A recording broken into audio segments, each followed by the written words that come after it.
Hello दोस्तों आज हम बात करेंगे फिल्म ओशियंस 11 के बारे में। ये एक अमेरिकन हाइस्ट कॉमेडी फिल्म है। ये फिल्म रिलीज हुई थी सन 2001 में और इस फिल्म में लीड रोल निभाया था जॉर्ज क्लूनी और ब्रैड पिट ने और डायरेक्ट किया था स्टीवन सोडरबर्ग ने। और इस फिल्म के बजट की बात की जाए तो फिल्म का टोटल बजट था $85 मिलियन और बॉक्स ऑफिस कलेक्शन था $450 मिलियन और इस फिल्म की IMDb पर रेटिंग है 7.7। फिल्म की शुरुआत होती है और एंट्री होती है डैनी की, जो जेल से पैरोल पर छूट जाते हैं, जिसमें उन्हें शहर न छोड़ने की रिस्ट्रिक्शन होती है। डैनी सबसे पहले अपने क्राइम पार्टनर रस्टी रायन से मिलते हैं। फिर दिखाते हैं कि रस्टी और डैनी दोनों कैलिफोर्निया से लॉस वेगस के लिए निकलते हैं। वहाँ पर ये दोनों अपने पुराने साथी रूबिन से मिलते हैं और उसे एक चोरी की प्लानिंग बताते हैं, लेकिन रूबिन इस प्लान को नकार देता है। लेकिन पूरा प्लान अच्छे से समझने के बाद वो आखिर चोरी के लिए मान जाता है और वो प्लान होता है लॉस वेगस के 3 बड़े कसिनों को लूटने का। और इन तीनों कसिनों का मालिक होता है टेरी और रूबिन इन दोनों की पुरानी दुश्मनी होती है और रूबिन के इस प्लान को हाँ करने की सबसे बड़ी वजह यही थी। और इतना ही नहीं, रूबिन इस पूरे प्लान के लिए फाइनेंस भी करता है।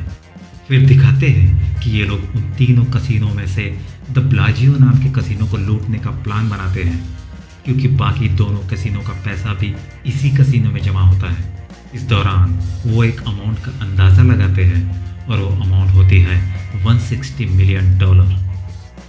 उसके बाद ये लोग अपने साथ कुछ और लोगों को शामिल कर लेते हैं जो अपने अपने काम में माहिर होते हैं। कोई टेक्नोलॉजी का माहिर होता है तो कोई एक्सप्लोजन का। इस प्रकार उनकी एक टीम बन जाती है जो पूरे 11 लोगों की होती है।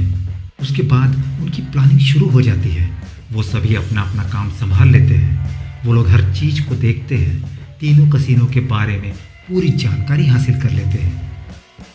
इतना ही नहीं, जिस ब्लाजियो कसिनो को लूटने का ये लोग प्लान बनाते हैं, उसमें जो वॉल्ट होता है उसकी हूबहू कॉपी बनाते हैं, जिससे ये लोग उसे चेक कर सके और प्रैक्टिस कर सके उसे तोड़ने की, ताकि जब असल में वो लोग चोरी करें तो उन्हें कोई प्रॉब्लम ना आए। फिर टेरी को दिखाते हैं। टेरी का डाइवोर्स हो चुका होता है और उसकी जो एक्स वाइफ होती है वो डैनी की करंट गर्लफ्रेंड होती है, जिसका नाम टेस होता है। टेरी और डैनी की मुलाकात हो जाती है, लेकिन टेरी डैनी के बारे में पहले से जानता था कि वो कैसा है। अब तक उनकी कसिनों को लूटने की पूरी प्लानिंग बन चुकी होती है। अब हम देखेंगे कि चोरी वाले दिन क्या होता है।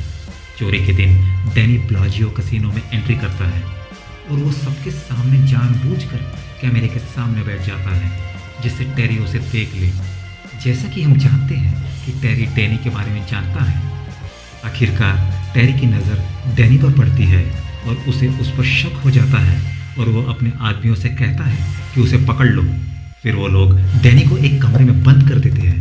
थोड़ी देर में वहाँ एक बाउंसर आता है, लेकिन उस बाउंसर को डैनी ने पहले से ही पैसे देकर खरीद लिया होता है। वो बाउंसर डैनी की बहुत हेल्प करता है उसे छत पर चढ़ाने के लिए, और वहीं से डैनी की टीम एंटर होती है ताकि वो इस सिक्योरिटी रूम तक पहुंच सके जहां पर वॉल्ट रखा हुआ होता है और उसमें बहुत सारा पैसा होता है। फाइनली वो इस सिक्योरिटी रूम तक पहुंच जाते हैं और तिजोरी को खोलने का प्रयास करते हैं। उसके बाद दिखाते हैं कि इधर टेस के ड्रेस में एक फ़ोन होता है और उसमें रिंग बजती है। दरअसल वो फ़ोन टेस का नहीं होता। रस्टी उस फ़ोन को टेस की ड्रेस में रख देता है। फिर दिखाते हैं कि फ़ोन पर रस्टी होता है और वो टेस को बोलता है कि वो टेरी से बात करना चाहता है। फिर रस्टी टेरी को बोलता है कि तुम्हारी तिजोरी सील कर ली गई है, अब ना तो तुम पैसे अंदर ले जा सकते हो और ना ही बाहर ले जा सकते हो। फिर रस्टी टेरी को एक डील ऑफर करता है, जिसमें वो टेरी को बोलता है कि तुम मुझे आधे पैसे दे दो और तुम आधे पैसे रख लो। फिर उसके बाद टेरी कैमरे में देखता है कि एक्चुअली चल क्या रहा है। तब वो देखता है कि सही में कुछ लोग तिजोरी के पास है और उन्होंने तिजोरी को सीज कर लिया है। फिर दिखाते हैं कि एक स्वॉट टीम कैसीनो पहुंचती है। स्वॉट बेसिकली एक अमेरिकन स्क्वाड टीम होती है।